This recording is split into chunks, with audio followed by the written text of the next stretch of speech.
What's up, everybody? Thralls Metal here once again. I'm Necrotic. I'm Jammin John. And we have yet another album review for you. And we were kind of trying to figure out what we're going to go over. This week was a little sparse in terms of bigger releases.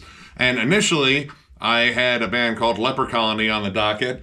And I was like, hey, some old school death metal. And then I saw that Raga Johansson was in the band. I was like, man, I can't avoid you, can I? Because you're in every band. And spoiler alert, Leper Colony sounded a lot like a band that he's in. Which band? Yes. So instead of going over something that we would probably end up saying the same things we usually say about Raga's releases, which, yes, it's old school death metal. It's very Swedish. This one did actually have Mark Groove from Morgoth on vocals for this one, which was cool, but it was not enough for me to want to go over it. So we ended up searching around, and we came across one that I had heard about, and it was like, you know what, let's just check this one out. So we are going to go over the latest offering from Misfire, Product of the Environment. This also comes out on the 2nd of May on MNRK Heavy. This band formed in 2018 in Chicago. This is their second album overall, and legit our first exposure. Yeah, I'd never heard of him, but that's cool because he had never listened to him. So there we are. We're finally on the same, even plane here. I don't feel like such a piece of shit for not having heard this. Don't go too far. You're a tremendous piece of shit. Well, okay. The only place I'd actually heard of this band was on the tour flyers for Exodus's most recent tour, which has an issue with keeping a lineup. But consistently throughout, Misfire was the opening band. And honestly, I don't think I need to tell you it's thrash metal. If you're looking at the album cover, this is the most telegraphed thrash album cover I've seen in a while. Even the logo, everything about this reeks of thrash. And, it's thrash metal. It also features a former member of a band that I saw forever ago, the drummer of Diamond Plate, which was a Chicago-based thrash metal act I actually saw in a loft with Merciless Death, Lich King, and Vindicator years ago. My buddy's old record store was absolutely awesome. He would occasionally put up bands in the loft. I saw Goat Whore there too, which was fucking amazing. But yeah, this one came up and was like, you know what, let's do this one. We haven't done a thrash release in a little while. Mm-hmm. And man, this is just flat out fun, riffy, chuggy thrash. Really no fucking bones about it, nothing extra, super flashy, but man, does it hit. Yeah, and it hits really hard. I think that's the point of this record. Constantly, it's just a constant punch in the face. Everything starts with a pit spinner, and then, you're just off. And they don't slow down. And I like this, because while it's nothing I haven't really heard before, it is spot on. Yeah, thrash, it's not a big evolving style. There are the tropes that are repeated. So often for me it comes down to execution, and baseline, one of the first things I look for is the energy. It's got to have that bite and the snarl. And right away, the opening two tracks, all right, not counting the intro track Borrowed Time, which is a nice acoustic piece. Yeah. That I've heard on countless Testament albums, Metallica albums, etc. But it's still really good. But when you get down to Day to Day and All Over the Place, these songs are mean, they're vicious. This production on here, fantastic. You could have told me it was Andy Sneap, and I probably would have believed you, and I might have complained about him never turning any knobs or moving any levers, but he has great production. But it's not. This is actually produced by the drummer, James Nicodemus, and mixed and mastered by John Douglas and Alex Pera, which Alex Pera is of the band Sadistic Ritual, which is a favorite of mine, and it sounds crisp. You can hear everything clearly, especially this guitar tone. This guitar tone just has chunk to it. It has that classic thrash snarl and crunch, but it feels thicker. There's more body to it. Girthy. Girthy is what we're looking for here. Well, not what we're looking for. It's what they were looking for. Hold on. John's Grinder, everyone. That's the opening line. Girthy is what we're looking for. Yeah, it's just a good chunky crunch. It's got great body to it. The drums, man. The big, cannon fire drums. I love how natural it sounds, yet punchy it sounds. It's definitely not triggered by any means. I think this is pretty close to the live feel of what you would get to the drums, but everything just pounds. The drummer, who's not doing anything overtly flashy either, is extremely solid. And he does have some times where he throws in some cool fills, but like his tribal work is solid, his speed is solid, and there's a bunch of times where he will kind of change the rhythm a little bit underneath the guitars, which are still going 1,000 miles an hour, but there are a bunch of times where he will flip-flop the rhythm. Songs like Twist of Fate have a really cool like slow down in the middle of the verse, which was cool and definitely unexpected. But one that definitely does it, and it does it a whole bunch, is Born to Die. There are so many flips in the groove to that song. The riff that stays pretty like well on the beaten path, but the drums take it to like 4 or 5 different places, which is really cool. Twist of Fate was also really good in that one. Like, it comes in just faster than hell. Like, you get machine gun chugging. Yep. Like, you're just gonna want to scream Slayer if it's not already an automatic reflex. But as this riff cements in, you get the gallops, like it's going full throttle. The riff stays right on point, stays that machine gun chug, but he drops into this halftime rhythm, and then as the vocals come in, he builds back up slowly, and then gets right back to that thrashy rhythm. And the vocals on here, I dig this dude's delivery. He's got that thrashy snarl. He's kind of somewhere between, like, you know, well, Rob Dukes of Exodus, who is on this album on Left 4 Dead and does a great performance. Hearing him on vocals again is as heartwarming as hearing Zetra on vocals is just off-putting. But his delivery has like a lot of intensity. There's some cool gang vocal sections and occasionally like some higher screams. His vocals, again, like, you know, there's a lot of like Bay Area isms there, not just in the vocals, but we're still in the vocals for right now. But also like a little bit of like that German thrash metal snarl to it, like Tom Angel Ripper or Smear from Destruction. Like, it's just kind of got that like extra to it, and it sounds mean. But as the album went on, I continued to be impressed with the vocals because he kind of like expanded his delivery. Living the Dream, which is kind of a standout song because to me it sounds like an 80s thrash metal single by a band that isn't Metallica and trying to like completely puss out and just like deliver a single. Like, this is the one where like, all right, we'll just tame it down a little bit, but this, you know, song will probably still make you want to punch someone or throw a beer bottle. The song has like kind of a Toxic Waltz sort of vibe to it, and this is where you kind of start hearing him kind of sing a little bit. Like, there's a little bit of a vibrato. It's gruff. It's like a little bit more gruff than I would say like, you know, Eric A.K. from Flotsam and Jetsam, but it's a little bit more tuneful. Like, he's definitely carrying more of a tune here. It's not a full-blown singing. Like, I wouldn't call any of what he's done in the record singing per se, but like there's definitely a tonal change. Yeah. And that remains true for the rest of the songs on the record. Pretty much everything after Living the Dream, like after you get past Duke's song here, Left 4 Dead, like they're just more intense. They're more in your face. Like, he incorporates like some higher screams, and there's a good like mid-range. He never goes really low, but it gets like louder and just more in your face. There's some like lower backup roars in there like every now and then, but for the most part it kind of stays in that mid-range. And again, like, I think he has fun in terms of like just changing the delivery. His cadences are awesome. Mm-hmm. Like, all of them have like just like kind of a forceful punch to him. He's not always following the riff, which I think is kind of cool. Like, he does come up with his own cadences on here. But with most thrash albums, the main thing that I center on is riff work. And every single song on here has catchy, just gnarly sounding riffs. Granted, these riffs I've probably heard a dozen times before.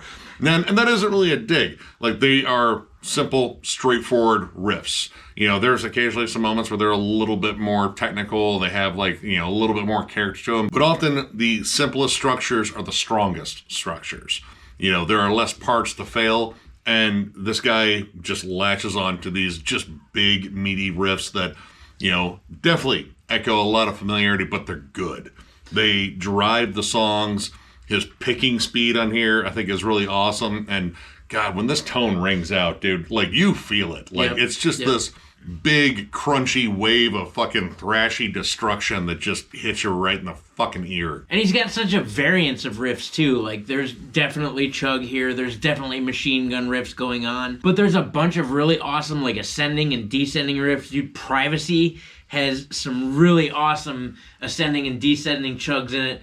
Reminded us a lot of Pantera. Yeah, Heresy. Yep. Like, the whole part where it kind of goes into the bridge, like,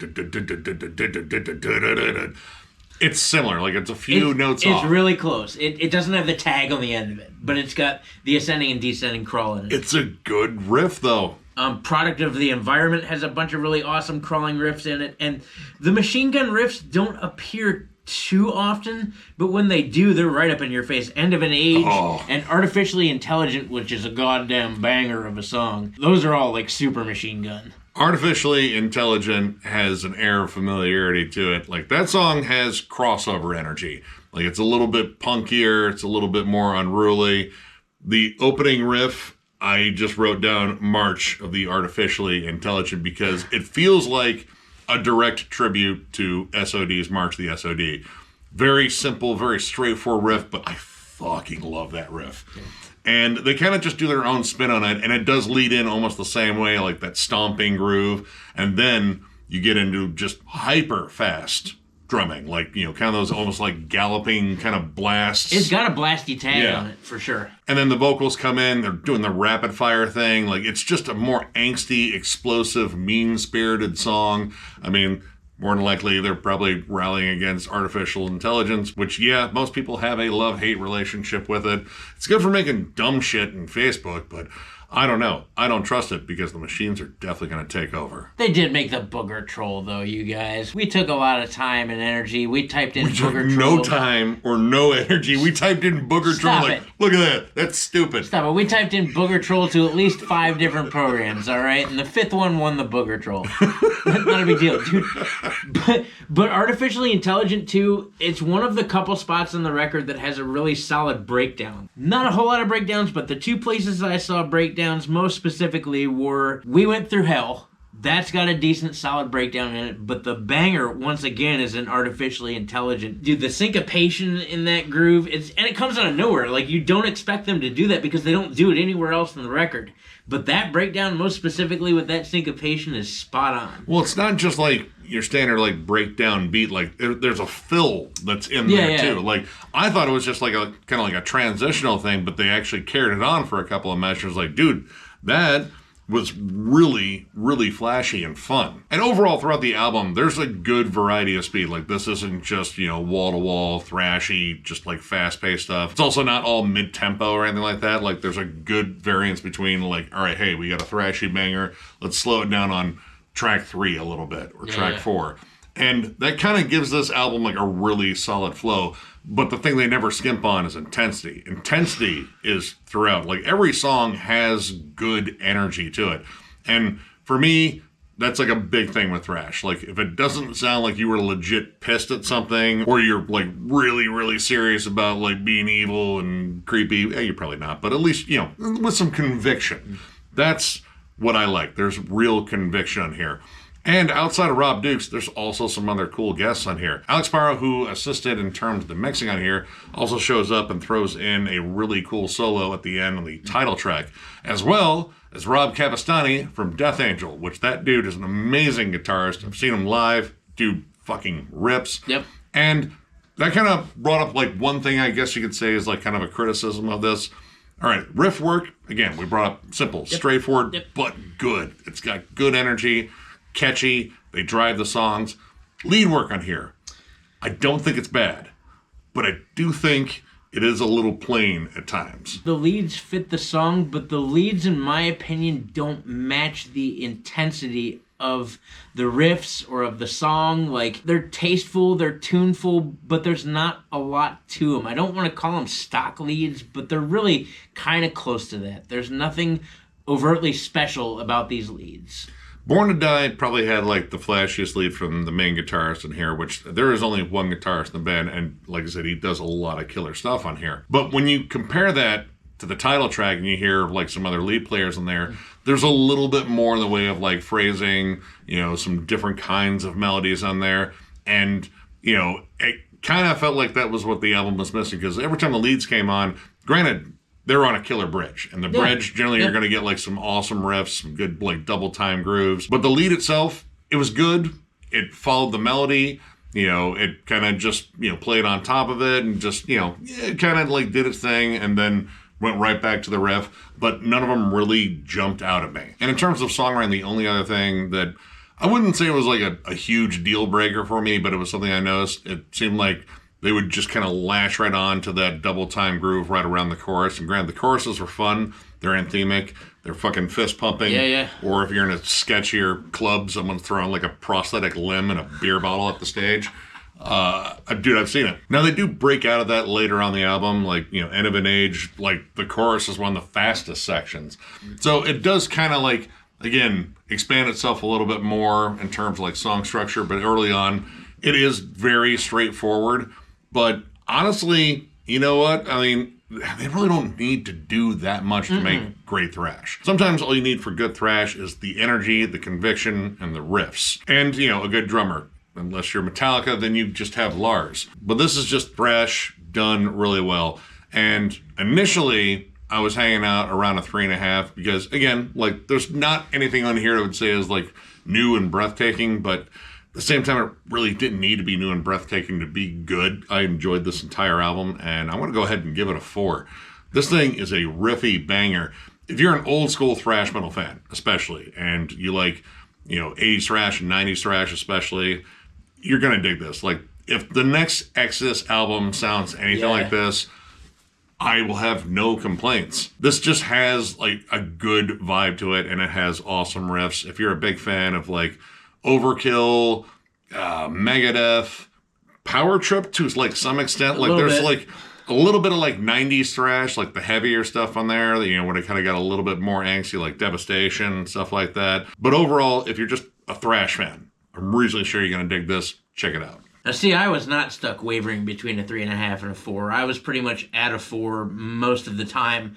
There's not a bad song on this record, and the energy on here is absolutely insane. Like, it's a headbanger, and it's super fun, and it is jam-packed full of riffs. There's not a single song on this album that doesn't have pretty awesome riffs in it. And like we said, too, we're not reinventing the wheel here, but they just did a good job, man. And from song to song, they switch it up just enough to make the songs not run into each other either. Like, you get, your fast groovers, your super riffy things, just your banger tracks, your flat-out barn burners, and, like, the way it's tracked, I think, flows really well. Yeah, the lead work may not be the greatest, but again, you don't have to add flash if you don't need to add all that flash. Like, they're not bad songs. They're well-written, they transition well. Yeah, it's like Nick said, if you're a fan of good, just intense, in-your-face thrash, you're probably really gonna dig this. This record really never lets up on the beating. Like, it's just punch after punch after punch after punch, and I'm all for it. I didn't know what to expect, but I got a real banger out of this. So yeah, if you're into bands like everything Nick mentioned, plus Exodus for sure, and Testament, a little bit of Enforced, some Slayer, early Metallica, yeah, you're probably going to want to check this out. I recommend it, dude. I had a great time. So, if you enjoyed this review, give it a thumbs up, and if you're new to the channel, subscribe, because we do stuff like this all the time. We also have memberships. They are only 99 cents, and our lone perk is doing a members-only live stream, which we will be doing probably after MDF, when we are fucking absolutely gassed and tired and probably still have sore feet, but man, will we have stories to tell, I'm sure. Anyway, membership is the main way to support the channel. We also still have our store, thrallsmetal.com, that has our hats and shirts. That is linked down below. And again, there's a join button down there. It is. And if you're not a poser, you'll hit it. Even if you don't hit the join button, that's cool too, because we still do non-member live streams. But we do member streams, non-member live streams. They're both equally stupid. Tons of content coming your way. Album reviews, discography rankings. We got At the Gates coming up next. We have a new segment in tandem that kind of works with that we think you guys are going to enjoy, that we are going to premiere really, really soon here. But yeah, we do it all for you guys. Thank you for being here. Thank you for being a part of this channel. It's awesome to watch this channel continually grow. Blows my mind sometimes, but here we are. Couldn't do it without you. Yeah, you guys are amazing. So you get one more big thank you because you are amazing. And we will catch you later.